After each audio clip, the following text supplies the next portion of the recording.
क्या वजह रही कि इतना बड़ा जो है वो हंगामा काटना पड़ा इस बार जो सदन चला। जिनके नाम पर आपकी सरकार बनी है, पिछड़ों के नाम पर है, और उस पर चर्चा सदन में नहीं हो सकती, तो फिर सदन में बैठ के हम क्या करें। भारतीय जनता पार्टी की कथनी और करनी में अंतर है, और उन्होंने अपना चाल चरित्र चेहरा दिखा दिया। पूरों की जमात इकट्ठी हो गई और भ्रष्टाचार और भ्रष्टाचारियों को बचाने का काम करने लगी। मुख्यमंत्री योगी आदित्यनाथ की इस वक्त पल्लवी पटेल करीबी हो चुकी हैं, तो ऐसा तो नहीं है कि वहां के इशारे पे पल्लवी पटेल काम कर रही हैं। और हर मुद्दे पर उनकी बहस हो रही है या सामंजस्य नहीं है, तो उस टकराहट के बीच में आलू बर्गर की पैटी बनने के लिए पल्लवी पटेल राजनीति में नहीं है। राम मंदिर आंदोलन से निकले हुए नेता हैं केशव जी, ये कहा जाता है आरएसएस के हैं या नहीं है, इससे मतलब तो नहीं है। वो खुद राम के नाम को भी बदनाम कर, जैसे मेरे मुखर होने की वजह से 7 विधायक भाग गए या नहीं भाग गए, तो मैं तो ये कहती हूँ जिसको भागना होता है वो वैसे भी भाग जाता है। एक कहावत कही जाती है कि भूस में तिनगी डाल जमा लो अलग खड़ी, तो भूस में तिनगी डालने का काम किया क्या आपने? We should lead and move to the correct direction. अब उसको आप भूस बोल ले, तिल्ली बोल ले, कुछ भी बोल ले, वो वैसे ही है कि जैसे मैं ग्लास को आधा भरा देख रही हूँ, आप उसको आधा खाली देख रहे हैं। नमस्कार, मैं हूँ सीमाब नकवी और आप देख रहे हैं भारत समाचार। आज हमारे साथ खास मेहमान के तौर पर स्टूडियो में मौजूद हैं पल्लवी पटेल, जो कि समाजवादी पार्टी से सिराथू से विधायक हैं और अपना दल कमेरावादी की नेता हैं। आज कई ऐसे मुद्दे हैं, कई ऐसी चीज़ें हैं जिनको लेकर हम उनसे बात करेंगे और कई चीज़ों पर से पर्दा भी उठाने का काम हम करेंगे, क्योंकि बहुत सारी चर्चाएं राजनीति में जो है वो चलती रहती हैं। अभी कुछ दिन पहले पल्लवी पटेल ने विधानसभा में जो है वो धरना दिया, प्रदर्शन किया और बड़े आरोप प्रत्यारोप सरकार के ऊपर लगाए। आज उन्हीं सब मुद्दों को लेकर हम उनसे बात करेंगे और समाजवादी पार्टी के साथ उनका आने वाला समय कैसे होगा, इस पर भी आज हम लोग चर्चा करेंगे और इसके साथ साथ विभिन्न मुद्दे और हैं, उस पर बातचीत होगी। बहुत बहुत स्वागत है मैम आपका भारत समाचार में। मैम, धरना देना पड़ा आपको, प्रदर्शन करना पड़ा, क्या वजह रही कि इतना बड़ा जो है वो हंगामा काटना पड़ा इस बार जो सदन चला? देखिए, इस बार जो सदन चला उसमें हम चाहते थे कि सरकार जो भ्रष्टाचार में लिप्त है उस पर चर्चा मुखरता से सदन में हो, और जो दोषी हैं, जो इस प्रदेश के युवाओं का अवसर और भविष्य की सौदेबाजी कर रहे हैं, उनके खिलाफ सरकार कार्रवाई करे। क्योंकि सरकार जो है वो लॉ एंड ऑर्डर के नाम पर, अवसरों के नाम पर जीरो टॉलरेंस की बात करती है। तो जब मैंने अपनी बात कहने का प्रयास किया तो वहां पर मुझे चुप करा दिया गया। मैंने दोबारा ये प्रयास किया तो मुझे नियमों का हवाला दे करके बोला गया कि आप सदन से बाहर जाइए। तो अगर जो इस प्रदेश की जनता है, इस प्रदेश के जो नौजवान हैं, अगर उनके भविष्य, उनके अवसरों की लूटमारी होगी, और जिनके नाम पर आपकी सरकार बनी है, पिछड़ों के नाम पर, अगर उनके अवसरों के जब हक लूटे जा रहे हैं और उस पर चर्चा सदन में नहीं हो सकती, तो फिर सदन में बैठ के हम क्या करेंगे। मेरा ये साफ दृष्टिकोण था कि उत्तर प्रदेश की जनता को इस सदन के माध्यम से पता चले कि आपका वोट लेकर के सरकार सत्ता में आई है, लेकिन उनकी गंभीरता आपके भविष्य, आपके अवसर, आपके रोजगार को लेकर के क्या है। तो यही मुद्दे थे, सिर्फ इसको लेकर आपने घेरा, लेकिन अभी तक हुआ तो है नहीं उसमें कुछ, ना कोई चर्चा हो पाई, आपको धरना अलग देना पड़ा। तो क्या आश्वासन मिला था जब आप धरने पे बैठी थी वहां पे? देखिए, जब मैं धरने पर बैठी थी तो रात को लगभग 11:15 बजे के करीब सरकार की नुमाइंदगी करते हुए संसदीय कार्य मंत्री जी सुरेश खन्ना जी वहां आए, विधानसभा अध्यक्ष जी के प्रमुख सचिव वहां आए, और मुझे ये आश्वासन दिया गया कि दूसरे दिन सदन जब शुरू होगा तो आपको अपनी बात कहने का पूरा अवसर मिलेगा सदन में। लेकिन दूसरे दिन फिर वही हुआ। भारतीय जनता पार्टी की कथनी और करनी में अंतर है, और उन्होंने अपना चाल चरित्र चेहरा दिखा दिया। मैं दोबारा जब खड़ी हुई तो मुझे नियमों का हवाला फिर दिया गया। तो मैंने ये बोल दिया कि साफ साफ ये बात ऐसी है कि ये सदन भ्रष्टाचार और भ्रष्टाचारियों को बचाने का काम कर रहा है। और आपने देखा कैसे सरकार और जो विधान सदन था वो पूरा एक होकर के, जैसे बोलते हैं ना, चोर चोर मौसेरे भाई, पूरों की जमात इकट्ठी हो गई और भ्रष्टाचार और भ्रष्टाचारियों को बचाने का काम करने लग गई। एक सवाल ये था कि आपने भ्रष्टाचार का मुद्दा उठाया कि कितने 2.5 करोड़ रुपए 25 लाख रुपए 25 लाख रुपए वो प्रति व्यक्ति लिए गए 250 लोगों से 250 लोगों से लिए गए। लेकिन विभाग जो था वो आपके बहनोई का था, तो वही विभाग मिला था। लोग तो ये भी पूछ रहे हैं कि खाली भ्रष्टाचार का उजागर करने के लिए क्या वही विभाग मिला था पल्लवी पटेल को? देखिए, मेरे सामने जो फाइल आई, मेरे सामने जो दस्तावेज आए, और जिनको अपनी फर्स्ट लाइन ऑफ इन्वेस्टिगेशन पे जिनको मैंने सही पाया, मुझे लगा कि ये प्रमाण जो हैं मेरे पास जो आए हैं विभिन्न लोगों के द्वारा वो सही हैं, और उसके आधार पर मैंने ये मुद्दा उठाया। मेरा मुद्दा किसी व्यक्ति विशेष को घेरने का नहीं था, और ना भ्रष्टाचार पे मैं राजनीति करना चाहती थी। मैं सिर्फ इतना चाहती थी कि उत्तर प्रदेश की जो 25 करोड़ जनसंख्या है उनके सामने भारतीय जनता पार्टी का जो सही चाल चरित्र और चेहरा है वो निकल के आए, कि वो बात तो कुछ और कहते हैं लेकिन असल में उनके एक विभाग में नहीं, हर विभाग में अगर आप जाएं तो भयंकर भ्रष्टाचार, भयंकर करप्शन, भयंकर लूट खसोट, और जो संवैधानिक जो नियम है उनकी धज्जियां उड़ाई जा रही हैं। और उसका जीता जागता सबूत एक ये उदाहरण था जिसको मैंने सदन में रखने का प्रयास किया। आपके जीजा तो कस्में खा रहे थे कि हम जांच के लिए तैयार हैं, सीबीआई जांच हो जाए हमारी, वो हो जाए। तो ये सारी चीज़ें उन्होंने कही और कहा कि हमको पता है कि किसके इशारे पे और कहाँ से जो है वो ऑपरेट हो रही है गाड़ी, ये तक बोला गया। तो कहीं से ऑपरेट हो रही हैं आप इस पूरे मामले में? देखिए, हम ये चाहते थे कि इसकी जांच हो जाए, और इसीलिए मैंने इस सूबे में जिनको सरकार मिली है, जिनको मैंडेट मिला, गोरक्षपीठ के महामंडलेश्वर माननीय योगी जी, मैंने उनसे सवाल पूछा, क्योंकि इस विभाग में जिन लगभग 250 लोगों को नियम विरुद्ध तरीके से प्रमोट किया गया, उनसे 25 लाख रुपए जो लिए गए वो माननीय योगी जी के नाम पर लिए गए थे। तो अगर पैसे की वसूली, अवैध वसूली आपके नाम पर हुई है तो ये इस सूबे के मुखिया होने के नाते जवाबदेही आपकी बनती है। और जो लोग इस बात पे ये कह रहे थे कि राजनीतिक जो करियर है इसको खत्म किया जा रहा है, षड्यंत्र है, तो इस पे तो मुझे सिर्फ महाभारत का एक प्रसंग याद आता है कि जो बिना पौरुष वाले लोग होते हैं, जिनके पास अपनी कोई दृढ़ता नहीं होती है, वो दूसरों की मतलब एक हमदर्दी लेकर के, अपने आप को बेजुबान या कमजोर बता करके, इन तमाम चीजों के पीछे छुप करके अपने कृत्यों को छुपाते हैं। और सीबीआई की मांग क्यों चाहिए हमको? किसी का इस्तीफा हमको नहीं चाहिए। जिनका भविष्य के साथ खिलवाड़ हो रहा है वो 3000 योग्य लोग जो सारी क्वालिफिकेशंस पूरी करते हैं और जिनके अवसरों को लूटा गया है, हमको उनके लिए न्याय चाहिए। उन पॉलिटेक्निक्स में पढ़ने वाले जो 1.5 लाख स्टूडेंट्स हैं, जिनको शैक्षणिक रूप से अयोग्य टीचर्स पढ़ाते, हमें उनके भविष्य के साथ खिलवाड़ ना हो, बस ये बात चाहिए थी। इसी बात का न्याय हम चाहते थे। राजनीतिक गलियारों में तो चर्चा इस बात की भी है कि मुख्यमंत्री योगी आदित्यनाथ की इस वक्त पल्लवी पटेल करीबी हो चुकी हैं, और क्योंकि केंद्र की और प्रदेश की सरकार, डबल इंजन की सरकार, टकरा रहे हैं इंजन आपस में, तो कहीं ऐसा तो नहीं है कि ऊपर का इशारा हो और यहाँ के जितने भी मंत्री हैं, सहयोगी दल हैं, वो ऊपर से कनेक्ट हैं कहीं ना कहीं? तो ऐसा तो नहीं है कि वहाँ के इशारे पे पल्लवी पटेल काम कर रही हैं? ये सारी चीजें आ रही हैं। 2 इंजन की सरकार चल रही है, दिल्ली और लखनऊ वाले टकरा रहे हैं और हर मुद्दे पर उनकी बहस हो रही है या सामंजस्य नहीं है, तो उस टकराहट के बीच में आलू बर्गर की पैटी बनने के लिए पल्लवी पटेल राजनीति में नहीं है। पल्लवी पटेल भारतीय जनता पार्टी की जो सोच है, नीति और रीति है, उससे उनका कहीं से कोई सामंजस्य नहीं। हाँ, ये बात जरूर है कि जिस सूबे के हम विधायक हैं, जनप्रतिनिधि हैं, वहां के उस सूबे के मुख्यमंत्री माननीय योगी नाथ जी, तो अपने क्षेत्र की समस्याओं को लेकर के या व्यक्तिगत तौर पे अपने सूबे के मुख्यमंत्री से मिलना कहीं से गुनाह नहीं है, लेकिन भारतीय जनता पार्टी की सोच और नीति रीति से पल्लवी पटेल की सोच, अपना दल की सोच बहुत इतर है।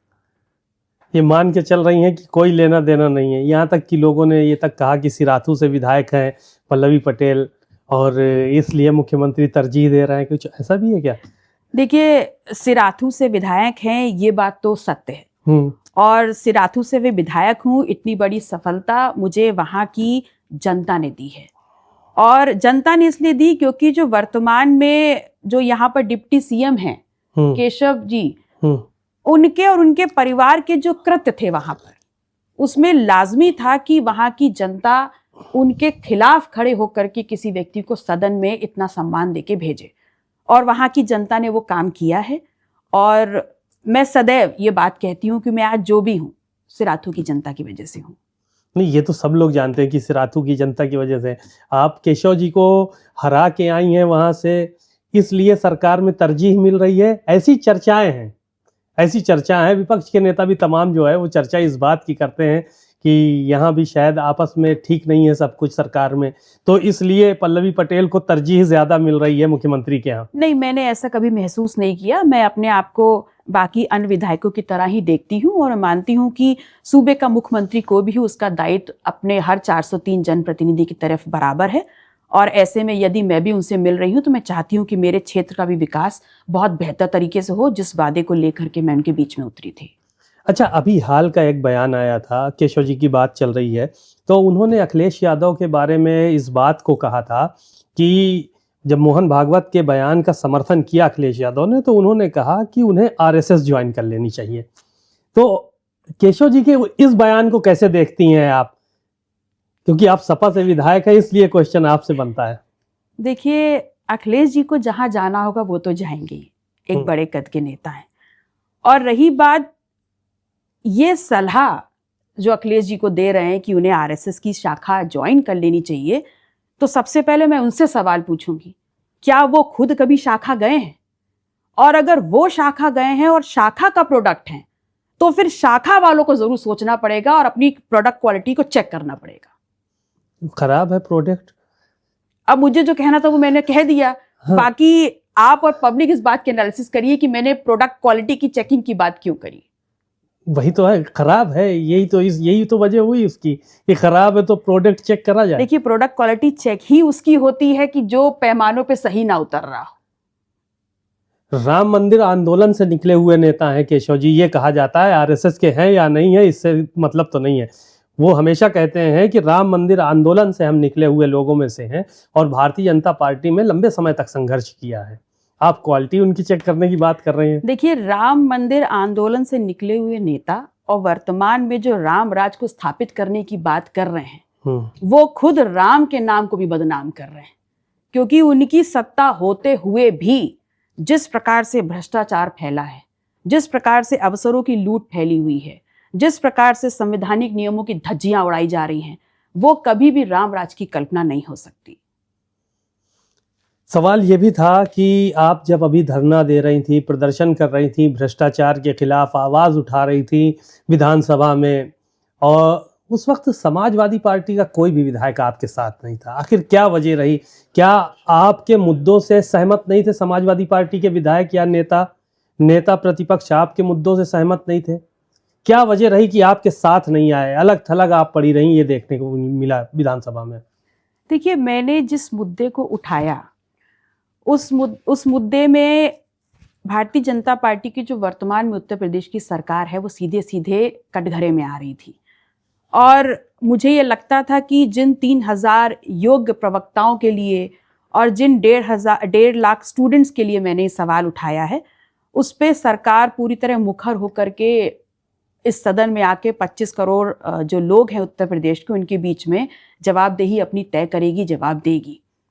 लेकिन बड़ी निराशा हुई कि सरकार भी सामने नहीं आई, बल्कि सब एक तरफ होकर के भ्रष्टाचार और भ्रष्टाचारियों को बचाने में लग गए।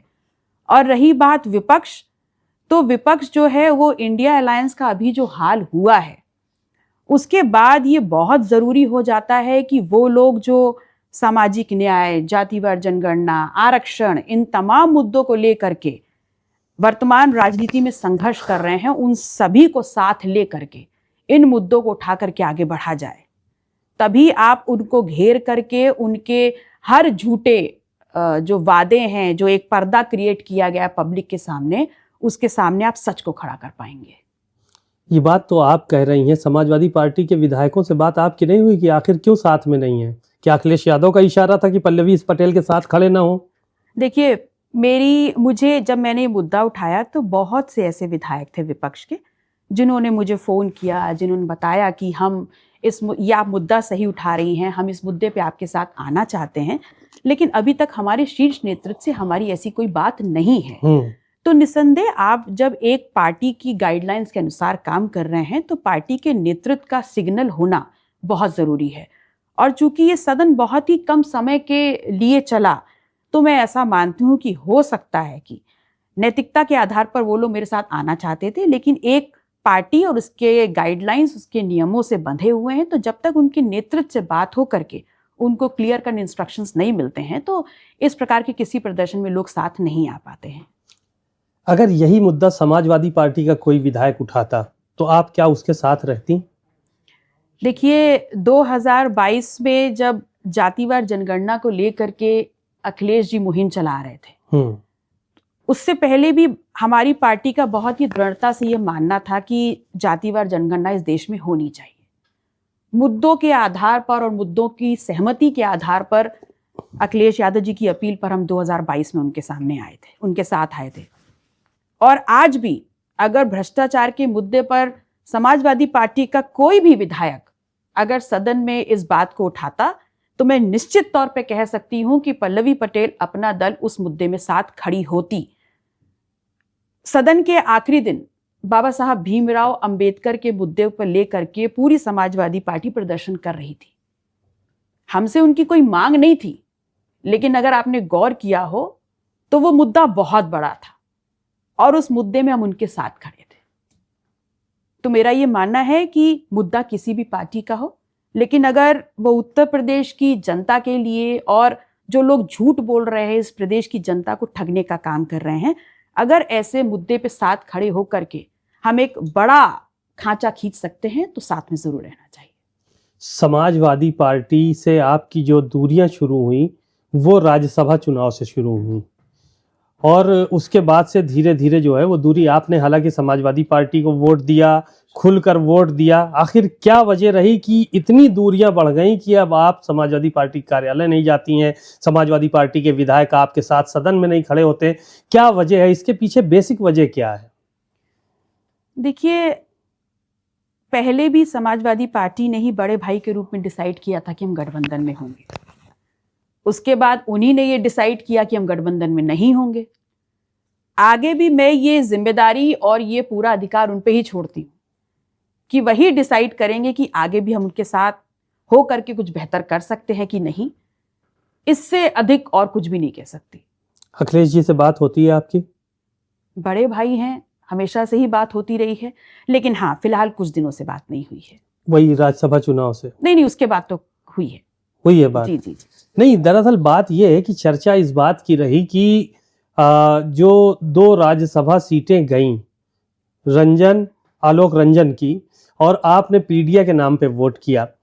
चर्चा इस बात की रही कि रंजन और बच्चन, जया बच्चन और आलोक रंजन, इनका मुद्दा उठाने वाली सबसे पहली महिला विधायक आप थीं, सबसे पहली विधायक आप थीं कि जिसने मुद्दा उठाया कि पीडीए की बात हो रही है और रंजन बच्चन को वोट देने के लिए कहा जा रहा है। रंजन बच्चन चलता रहा कुल मिलाकर, और आप ही के ये मुद्दा था। आपने वोट जरूर दे दिया, लेकिन 7-8 विधायक समाजवादी पार्टी से छिटक गए और आज समाजवादी पार्टी से अलग होने की कगार पे हैं। तो किसमें कहां तक सच्चाई है?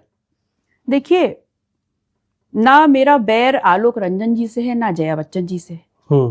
मेरा कथन सिर्फ इतना था और मेरा कहना यह था, और मेरी बिल्कुल दृष्टिकोण स्पष्ट है इस मामले में, कि जिस विचारधारा को लेकर के हम चल रहे हैं वो विचारधारा ऊपर से नीचे तक हमारे हर कृत्य में दिखनी चाहिए। अगर हम पीडीए की बात कर रहे हैं तो फिर ये लोग उसमें समाहित नहीं होते। हमारा जो सबसे बड़ा वोट बैंक है, जिसके लिए हम काम कर रहे हैं और जिसको हम मानते हैं कि वो हमारे साथ खड़ा है, उस समाज के लोगों को नेतृत्व हर जगह ज्यादा से ज्यादा देंगे तो कभी भी किसी के प्रति हमारी जवाबदेही नहीं होती। और रही बात कि उस वजह से, मेरे मुखर होने की वजह से 7 विधायक भाग गए या नहीं भाग गए, तो मैं तो ये कहती हूँ जिसको भागना होता है वो वैसे भी भाग जाता है। मैं उसका कारण नहीं हूं, क्योंकि अगर मैं उसका कारण हूं सबसे पहले मैं भागती, तो मैं तो नहीं भागी। मैं अपनी विचारधारा के साथ, मैं अपने वचन के साथ, मैं अपनी प्रतिबद्धता के साथ खड़ी थी और खड़ी हूं। एक कहावत कही जाती है कि भूस में तिनगी डाल जमा लो अलग खड़ी, तो भूस में तिनगी डालने का काम किया क्या आपने? नहीं, मुझे ये लगा कि मैंने जो मुझे समझ में आया और जो मुझे लगा कि अगर ये चीज ऐसी नहीं होती है तो आगे जाकर के इसके नुकसान हमको एक बड़े स्वरूप के रूप में दिखेंगे, तो उस चीज को अभी से पॉइंट आउट करके we should lead and move to the correct direction. मैंने ये प्रयास किया। अब उसको आप भुस बोल लें, तिल्ली बोल लें, कुछ भी बोल लें, वो वैसे ही है कि जैसे मैं ग्लास को आधा भरा देख रही हूँ, आप उसको आधा खाली देख रहे हैं। तो आपको क्या लगता है कि समाजवादी पार्टी में जो अपर कास्ट के नेता हैं, जैसे ब्राह्मण हैं, ठाकुर हैं, जो पीडीए का हिस्सा नहीं है, आप जिनको मानती हैं, क्या उनको किनारे कर देना चाहिए? अखिलेश यादव उनको किनारे कर दें? आप उनको चाहती हैं कि कोई भी चीज ना मिले? नहीं, देखिए, मेरा एक विजन है कि अगर हम पीडीए को लेकर के चल रहे हैं और उनको लाना चाहते हैं अपने साथ, तो आपको स्ट्रिक्ट एक्शंस और बिल्कुल क्लियर कट डिमार्केशन तो करना होगा। जो हिंदू की राजनीति कर रहे हैं वो फिर हिंदू से टस और मस नहीं हो रहे। तो ऐसे ही आपको भी अपनी राजनीति बिल्कुल क्लियर करनी होगी। आपने मुझसे एक सवाल पूछा कि क्या बीजेपी की तरफ भी जा सकती है, तो मैं क्लियर हूं कि मैं उस धारा की तरफ नहीं जा सकती। हो सकता है इसके नुकसान भी हो और मैं मानती हूं इसके बेनिफिट मुझे ज्यादा होंगे। तो मेरी राजनीति बिल्कुल क्लियर है कि मैं उस धारा की तरफ नहीं जा सकती। तो मैं उस धारा की बात कर रही हूं, उस लाइन की बात कर रही हूं कि आपको वो लाइन तो खींचनी पड़ेगी जहां लोग आप पे 100% विश्वास कर सकें कि इसमें कोई डामाडोल नहीं होंगे आप। तो क्या करें ये जो साथ में लगे हुए हैं नेता, ये क्या करें? अखिलेश यादव तो इनको क्या करें? उनके पुराने साथी हैं, माता प्रसाद पांडे को नेता प्रतिपक्ष बनाना पड़ा उनको, आलोक रंजन को चुनाव लड़ाया, जया बच्चन को लड़ाया, और तमाम बड़े चेहरे हैं जो कि अपर कास्ट से हैं, जो कि पीडीए का हिस्सा नहीं है, वो भी आ रहे हैं। तो क्या करें? उनका मौका तो इन सबको बहुत बहुत बार मिल चुका था, बहुत बार मिल चुका था। लेकिन अभी हमने पीडीए का नारा दिया था। तो जब अभी हमने पीडीए का नारा दिया था तो फिर अभी हमें ये दिखाना चाहिए था कि हम इनके प्रति कितने प्रतिबद्ध हैं। और ऊपर से नीचे तक जहां पर भी अवसरों की थी बात, वहां पर प्राथमिकता से इनके अवसरों की बात होनी चाहिए थी। क्यों नहीं बात करते हम ऐसी किसी महिला की जो खेत खलिहानों में लड़ रही है, अपने परिवारों के गुजारा भत्ता के लिए स्ट्रगल कर रही है, ऐसे व्यक्ति को हम सदन में क्यों नहीं भेज सकते? जब वोट की बात आए तो हम मुसलमान, पिछड़ा, दलित की बात करते हैं, और जब हमें मौका अवसर देने की बात आए तो अगर हम अपनी बात से हट जाएंगे तो क्या हमारी कथनी और करनी में अंतर नहीं होगा? बिल्कुल ठीक कह रही हैं आप कि कथनी करनी में अंतर होगा। हमने जो सवाल पूछा उसका जवाब नहीं आया। इन नेताओं का क्या करें फिर? अखिलेश यादव, मैंने वही बोला, उनको अवसर मिल चुके हैं। अच्छा। पार्टी ने पहले भी अवसर दिए हैं। अगर मैं गलत नहीं हूं तो जया बच्चन जी 3 या 4 बार राज्यसभा हैं लगातार। माता प्रसाद पांडे जी भी 7-8 बार के विधायक हो चुके हैं, मिनिस्टर रहे और सभापति भी जी रहे। बिल्कुल। तो उनका अपना एक कैडर हो चुका है, उनकी अपनी एक बड़ी लेगेसी स्थापित हो चुकी है। आज आकर के हमने अगर पीडीए की मुहिम को शुरू किया है तो उस मुहिम को स्थापित करने के लिए बहुत जरूरी है कि अवसरों पे भी हम उन्हीं समाज के लोगों को स्थापित करके एक बड़ी लाइन खींचने का काम करें। आपने भी पीडीएम बनाया था, पीडीएम सक्सेस हो रहा है? देखिए, हमने पीडीएम बनाया और ये बात सच है कि कुछ वक्त बीत चुका है, कुछ वक्त और लगेगा। संघर्ष और सीखते सीखते लोग आगे बढ़ते हैं। लेकिन मैं भविष्यवक्ता तो नहीं हूं, लेकिन आशा अनुरूप बोल सकती हूं कि आगे जाके हम बहुत मजबूत रूप में खड़े होंगे। अखिलेश यादव से आपने बात करने का प्रयास किया इधर, क्योंकि आप मौजूदा विधायक हैं अभी समाजवादी पार्टी से, और आपके विषय पर मैंने ही सवाल एक बार किया था कि जो जितने बागी विधायक थे, क्या इन पर कार्रवाई समाजवादी पार्टी करेगी? तो उन्होंने कहा था कि हाँ, समय आने पे। आपका स्पेसिफिक नाम लेके उन्होंने कहा था कि चलिए ठीक है, उनके लिए जो है वो नहीं। तो आखिर ऐसी क्या वजह है कि क्या पीडीए का आप हिस्सा हैं, शायद इस वजह से बोला हो उन्होंने? मैं यही बोल सकती हूँ, छोटी बहन के लिए थोड़ा बहुत प्यार कहीं ना कहीं भी बकाया है। अच्छा। छोटी बहन के लिए प्यार।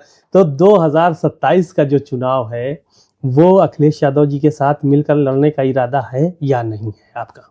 देखिए, मैंने पहले भी कहा कि 2022 में हम गठबंधन का हिस्सा होंगे, ये भी अखिलेश जी ने डिसाइड किया था। 2024 में हम हिस्सा नहीं होंगे इंडिया अलायंस का, ये भी उन्हीं ने डिसाइड किया था। 2027 में हम उनके लिए कुछ कर सकते हैं, हम कुछ कर पाएंगे अगर साथ आएंगे, तो ये भी वही डिसाइड करेंगे।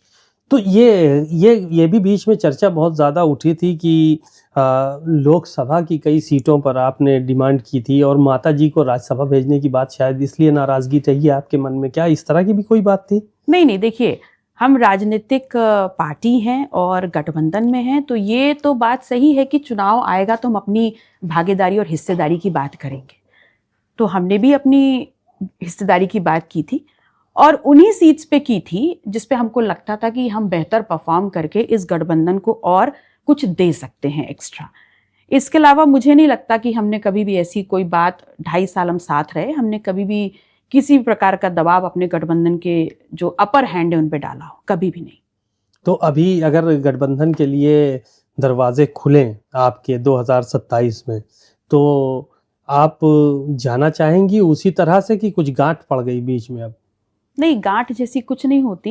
देखिए, हमेशा ये होता है कि आपके मुद्दे, आप किस विचारधारा को लेके चलना चाहते हैं। मैंने पहले बोला, जातिवार जनगणना का मुद्दा था, वो हमारे लिए बहुत बड़ा मुद्दा था, क्योंकि मैंने स्वयं व्यक्तिगत उस मुद्दे को लेकर के उत्तर प्रदेश के 21 जनपदों में 2200 किलोमीटर की पदयात्रा की थी। तो मुझे लगा ये इस वक्त इस देश की मांग है और अखिलेश जी प्रमुखता से उस मुद्दे को उठा रहे थे। हमारी मुद्दों पे सहमति हुई, उन्होंने आह्वान किया और हम उनके साथ 22 में खड़े हुए।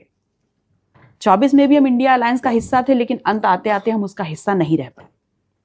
अब 27 में भी यही होगा कि आप मुद्दे डिसाइड करेंगे, हम भी अपने मुद्दे देखेंगे, सहमति बनती है तो निश्चित तौर पर अगर हमारे लिए जगह होगी और हमारा आह्वान होगा तो इस बारे में विचार जरूर करेंगे। चंद्रशेखर रावण को भी लाने की पीडीएम में कोशिश की आप लोगों ने, वो आए नहीं। असदुद्दीन ओवैसी साथ रहे, आप साथ में रहीं, स्वामी प्रसाद मौर्य तक साथ में नहीं आए। तो आने वाले समय में आप क्या भविष्य देख रही हैं कि ये लोग भी आपसे जुड़ेंगे अगर अलग चुनाव लड़ना पड़ा, तीसरा मोर्चा बनाना पड़ा यूपी में? तो देखिए, मैंने कहा कि कुछ समय हम लोग के लिए बीत गया है और पीडीएम बनाने के बाद जो हमने संघर्ष किया उसमें हमने बहुत कुछ सीखा। आगे हमें बहुत ही सधेवे कदम से चलना है, लेकिन ये बात पक्की है कि जो संघर्ष हमने किया है, जो अनुभव हमने इस बीच लिए हैं, आगे जाकर के बहुत बेहतर भविष्य होगा हमारा और उत्तर प्रदेश की राजनीति में बहुत प्रमुख रूप से हम उभरेंगे। आपकी जो है वो पार्टी आप लोगों की जो बनी, आपके पिताजी राजनीति में थे, उन्होंने अपना दल बनाया और उसके बाद फिर बिखराव हुआ पार्टी में, परिवार में कुछ चीज़ें थीं जो बन नहीं पाई आपस में। तो आप लोगों को ये पार्टी जो है वो कब बनानी पड़ी और आपकी बहन ने जो पार्टी अपना दल बनाई है उन्होंने उस पार्टी को कब बनाया और क्या वजह रही कि इतना ज़्यादा तनाव हो गया आपस में कि पार्टी बनाने तक नौबत पहुंच गई? देखिए, 2009 में अपना दल के संस्थापक डॉक्टर सोनीलाल पटेल जी, मेरे पिताजी का निधन हुआ और उनके जाने के बाद पार्टी की बागडोर माता जी के हाथ में आई जी। उन्होंने हमको और अनुप्रिया जी दोनों लोगों को संगठन में सदस्यता दिलवाई और काम करने के निर्देश दिए। मेरी प्रायोरिटी, मेरी प्राथमिकता में हमेशा से संगठन था। मैंने हमेशा से संगठन का जमीनी लेवल से काम किया और सब कुछ ठीक ही चल रहा था। बीच में अनुप्रिया जी के हस्बैंड, उन्होंने बेसिकली जो पार्टी का फंड था वो अपने व्यक्तिगत खाते में ट्रांसफर किया। ये कौन से सन में ट्रांसफर किया था? अगर मैं गलत नहीं हूं तो ये शायद 2012 रहा होगा। मौजूदा कैबिनेट मंत्री आशीष पटेल ने अपने फंड में ट्रांसफर किया, अपने व्यक्तिगत खाते में। और कितना पैसा रहा होगा लगभग? ये फिगर मुझे अभी याद नहीं है बहुत अच्छे से, लेकिन एक बड़ा अच्छा खासा अमाउंट था। जब माताजी को इस बात की जानकारी पड़ी तो उन्होंने इस बात पे सीरियस ऑब्जेक्शन किया कि ये लाखों करोड़ों जो लोग हैं, जो पार्टी के सदस्य भी हैं, कार्यकर्ता भी हैं, ये उनकी संपत्ति है और इसके साथ खिलवाड़ में बर्दाश्त नहीं करूंगी। उन्होंने इस बात को नोटिस किया, उनसे जवाब भी मांगा। तो उसके बाद माताजी के साथ अमर्यादित मतलब व्यवहार किया गया। पार्टी के बहुत से सीनियर लोगों के साथ भी ऐसा किया गया। उसके बाद निर्णय, अमर्यादित व्यवहार किसने किया? अनुप्रिया जी ने किया कि आशीष पटेल ने किया? लगभग दोनों लोगों की ही सहभागिता थी, हालांकि आशीष जी का ज्यादा था। फिर उसके बाद माताजी ने उनको पार्टी से निष्कासित किया। आशीष पटेल को कि दोनों को? दोनों को किया। और पार्टी से जब निष्कासित हो गए उसके बाद इन्होंने अपनी पार्टी बनाई। हाँ, फंड था ही इनके पास जी। और जो ओरिजिनल अपना दल था जो डॉक्टर साहब ने बनाया था उसको इन्होंने कोर्ट में बैन करवा दिया। फिर उसके बाद ऐसा चलता रहा कि इनको वो तमाम सहूलियतें मिलती रही क्योंकि तब तक ये जो भारतीय जनता पार्टी की दिल्ली वाली लॉबी है उसके कांटेक्ट में आ गए थे। तो इनको बहुत आसानी से सहूलियतें मिलती रही कि पार्टी को बैन करवा दो, हमारी दूसरी पार्टी रजिस्टर ना होने पाए, उसमें ऑब्जेक्शंस लगते रहें। ये तो बहुत तमाम स्ट्रगल के बाद, संघर्ष के बाद 2022 में एक पार्टी के रूप में पुनः हम स्थापित हो पाए, अपना दल कमेरावादी के रूप में। इसके बाद आपने परिवार में बात नहीं हुई कि आशीष पटेल से बात हुई हो, अनुप्रिया जी से बात हुई हो कि एक साथ हम लोगों को आना चाहिए 2015 के बाद, तो कभी उन लोगों ने कोई इस तरह की बात की कि नहीं हम लोगों को सबको एक साथ रहना चाहिए? देखिए, परिवार के बहुत से रिश्तेदारों के माध्यम से, सामाजिक लोग जो हैं उनके माध्यम से, पार्टी के वरिष्ठ लोगों के माध्यम से तमाम बात ये चर्चाएं हुई, लेकिन जहां पर मैं हावी हो जाता है और महत्वाकांक्षाएं हावी हो जाती हैं वहां पर उससे इतर फिर कुछ समझ में नहीं आता और कभी कभी गांठ इतनी ज्यादा बढ़ जाती, इतनी ज्यादा हो जाती है कि उनको हालात और वक्त के अनुसार छोड़ देना चाहिए। तो हम लोगों ने भी उन चीज़ों को वही छोड़ दिया। अपनी पार्टी, अपने समाज के संघर्ष को लेते हुए हम लोग आगे बढ़े हैं और जिस भी स्टैंड पे हैं आपके सामने। तो ये सारी चीज़ें हो रही हैं, कभी मुलाकात तो होती होगी अनुप्रिया जी से और आशीष पटेल से, किसी फंक्शन में पारिवारिक मौत मिट्टी हो जाती है तो उसमें मुलाकात होती है? जिस सदन का हम हिस्सा है वहां पर उस सरकार के वो मंत्री हैं। हाँ। तो यहाँ तो मुलाकात हो ही जाती है। सलाम दुआ नमस्ते जुहार कुछ? हाँ, मतलब ऐसे तो अवसर बहुत ही कम आए हैं, स्क्रीन पे ही एक दूसरे को देख लेते हैं, बस ऐसा है। और बाकी हाँ, पारिवारिक ऐसे कोई कस्टम्स होते हैं या कुछ ऐसे फंक्शंस हैं तो नेचुरली उसमें दिखते हैं एक दूसरे को। लेकिन ये देखा गया है कि पल्लवी पटेल जी से फोन पे कभी बात होती है कि फोन किया हो, बात खैरियत के लिए फोन किया हो? इतने 6 सालों में 24 अब तो चल रहा है, खैर 15 से लेके इतने साल हो गए, ये 7-8 सालों का जो गैप है इसमें कभी बात हुई माता जी की खैरियत के लिए, कभी फोन किया हो उन्होंने? या मुझे लगता है कि लगभग 1 दशक हो गया मेरी कोई बात नहीं। 1 दशक से आप लोगों ने कोई बात नहीं की आपस में, दोनों लोगों ने? तो आगे भी मुझे लगता है कि अभी कोई गुंजाइश है नहीं। हाँ, अभी हालात शायद उस दिशा में बढ़े नहीं होंगे। उत्तर प्रदेश में आजकल एक परसेप्शन बना हुआ है बुलडोजर का। बुलडोजर चल रहा है लेकिन हालांकि उसमें कोर्ट ने जो है वो रोक लगा दी है। आजकल संभल में खुदाई बहुत तेजी से चल रही है, उसको लेकर क्या कहेंगी आप? आप क्या सोचती हैं कि ये जो भी जगह पे है खुदाई, लंबी खुदाई चल रही है, इसको लेकर क्या कहेंगे? देखिए, अगर मैं गलत नहीं हूं तो संभल में लगभग 16-17 जगह खुदाई चल रही है साइमल्टेनियसली। तो मैं तो कहूंगी थोड़ा और गहरा खोद लीजिए, क्योंकि अगर आप थोड़ा और गहरा खोदेंगे तो आपको नीचे बुद्ध, महावीर और नानक भी मिल जाएंगे। अच्छा, तो आप जो है वो कई भंते हैं, सुमित रतन एक भंते हैं, उन्होंने याचिका भी डाली थी हाई कोर्ट में कि राम मंदिर के नीचे बौद्ध मठ है। स्वामी प्रसाद मौर्य चिल्ला के कह रहे हैं, तो क्या और जितने भी हैं बद्रीनाथ, केदारनाथ और सोमनाथ मंदिर हैं, तो ये सब कह रहे हैं बौद्ध मठ थे, तो ये आप भी इस बातों से इत्तेफाक रखती हैं? देखिए, मैंने वही तो बोला कि थोड़ा और गहरा खोद लीजिए तो आपको नीचे जाके बुद्ध, महावीर, नानक भी मिल जाएंगे। मैं क्यों बोल रही हूँ? क्योंकि पूरे एशिया में सबसे पहली अगर मूर्ति किसी की बनी है तो तथागत गौतम बुद्ध की बनी है। उससे पहले तो किसी का भी अस्तित्व नहीं है।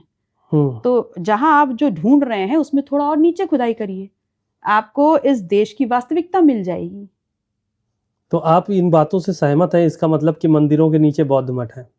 मैं तो कह ही रही हूँ कि आप थोड़ा, आपको खोदना है तो और नीचे तक खोदिए। अगर इस देश की वास्तविकता आप जानना चाहते हैं तो फिर आपको उस स्तर तक जाना चाहिए। तो कोर्ट में याचिका क्यों नहीं कर रही हैं? आपको कर देना चाहिए याचिका, जैसे मस्जिद के नीचे मंदिर की याचिकाएं हो रही हैं, सर्वे हो रहा है, तो आप लोग क्यों नहीं कर रहे हैं कि बौद्ध मठ के लिए सर्वे हो? ये देश जो है 135 करोड़ लोगों का देश है और इस देश में जो वर्तमान राजनीतिक परिस्थितियां बनाई गई हैं और दर्शाई जा रही हैं, उसमें मंदिर मस्जिद के बीच में फंसा करके लोगों के अवसर, लोगों की रोटी, लोगों की दवाई, लोगों की कमाई और लोगों की पढ़ाई को लूटा जा रहा है। तो मुझे लगता है मंदिर मस्जिद से बहुत अहम है, इस खुदाई से बहुत अहम है ये देश जो तथागत गौतम बुद्ध की वजह से प्रकाश का पुंज बना, वहां पर लोगों के हाथ में शिक्षा हो, इस पे चर्चा होनी चाहिए। लोगों को अच्छी दवाई, अच्छी कमाई मिले, इस बात पे चर्चा होनी चाहिए। हर खेत से निकलने वाली जो फसल है उसका वाजिब दाम किसान को मिले, इस बात की चर्चा होनी चाहिए। लेकिन ऐसा चाहते नहीं है, इसलिए इन तमाम सांप्रदायिक मुद्दों में फंसा करके इस देश की जनता का दिमाग उधर से हटाया जा रहा है। बाबा साहब भीमराव अंबेडकर पे आ जाते हैं। उनका विपक्ष कह रहा है कि अपमान कर दिया गया, संसद में बोला गया अंबेडकर अंबेडकर अंबेडकर कई बार बोला गया और तमाम बातें और उसके बाद कही गई। विपक्ष पूरी तरह से हमलावर है और सत्ता पक्ष के जो नेता हैं वो दबाव कह रहे हैं कि ये लोग जो है वो बाबा साहब को मानने वाले लोग नहीं हैं और इनकी बातें जो है वो हवा हवाई हैं। जो ये मुद्दा चल रहा है, जो बयान आ रहे हैं, क्या वास्तव में अपमान हुआ बाबा साहब का गृह मंत्री अमित शाह द्वारा? देखिए, जितना मैंने सुना, मैं ये नहीं कहती कौन क्या कह रहा है, जितना मैंने सुना, मेरा ये मानना है कि आपने बोला कि इतना भगवान का नाम ले लिया होता तो मोक्ष मिल जाता। तो ये देश संविधान से चल रहा है और भगवान, आप जिनको भगवान कह रहे हैं, उनका नाम लेने से मोक्ष मिले या ना मिले, लेकिन इस लोकतांत्रिक व्यवस्था में इस देश के पिछड़ा, दलित, कमेरा समाज के लोगों का मोक्ष सिर्फ तब संभव है जब ये जो इस देश की हमारा जो ग्रंथ है संविधान, उसकी कही हुई एक एक बात को कुल स्थापित कर दिया जाए, सिर्फ तभी मोक्ष संभव है। अन्यथा मंदिर और मस्जिद के बीच में मोक्ष ढूंढने वाले कभी भी अपनी आगे वाली पीढ़ी को विकसित होते नहीं देख सकते। उनके हाथ में नौकरी, उनके हाथ में कमाई, उनके हाथ में पढ़ाई, इसकी कल्पना भी आप भूल जाइए। एक आखिरी सवाल और ले लेते हैं कि आप जब अखिलेश जी के साथ अभी भी आप विधायक हैं, चुनाव हुए, समाजवादी पार्टी की विधायक है नसीम सोलंकी मंदिर में गई, बड़ा बवाल मचा वहाँ पर जलाभिषेक कर दिया था। उससे पहले डिम्पल यादव जो है वो महाराणा प्रताप की मूर्ति पर माल्यार्पण करती हैं तो वहाँ पे धुलाई होती है। अखिलेश यादव किसी मंदिर में चले जाते हैं तो वहाँ की धुलाई होती है।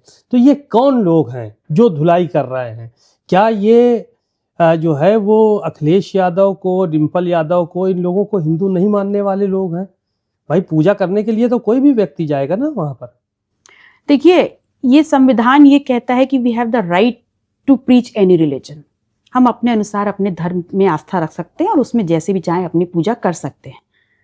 इस संविधान में ये सरकारें बनती ही उस अधिकार से हैं, वो वोट का अधिकार, और जो हमको यहाँ पर राजनीतिक समानता देता है।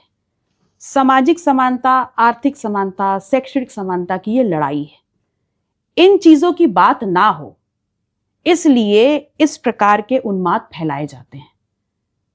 इसलिए यहाँ पर प्रमुखता से धर्म, कौन सा तेरा कौन सा मेरा, क्या सही क्या गलत, तू हिंदू मैं मुसलमान, तू सिख तू ईसाई, इन तमाम चर्चाओं को उठाया जाता है।